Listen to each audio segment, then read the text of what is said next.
We all knew that when Jimmy Haslam picked up the keys to Brown Stadium that changes were coming. Sports reporter Mike Cairns is down on the lakefront and has more on how this name change has been in the works.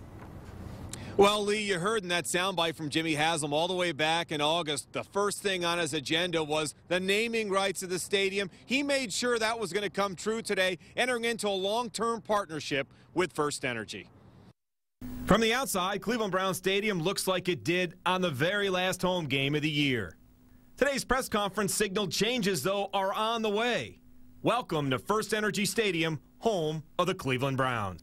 The name has changed, and for owner Jimmy Haslam, hopefully the game day experience along with it. We're going to work very hard really to do two things, and I keep repeating myself because it's important. One, to win, because that'll make the experience way better, but two, to have the game day experience be as good here as it is at any stadium in the NFL. But for former Browns like Reggie Langhorne and Kevin Mack, it was an end of their era, one without corporate sponsorships or luxury suites.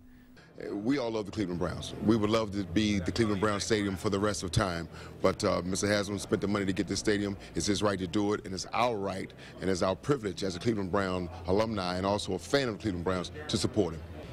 You know, we follow behind and learn lessons from, and just kind of learn that, hey, this is what the city of Cleveland expects from you as a Cleveland Brown player, and we went out and tried to emulate that and try to do that. A little bit of the old mixed with the new was the message made clear here today, one which will take the Browns forward into a whole new era, but with one constant message. Just win, baby.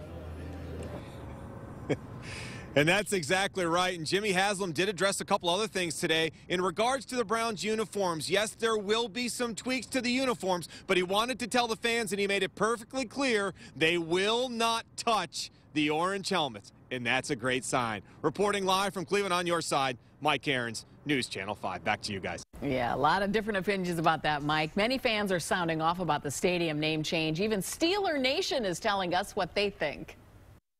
It's not quite as snappy as Heinz Field, but not bad. Think it's going to make the team better?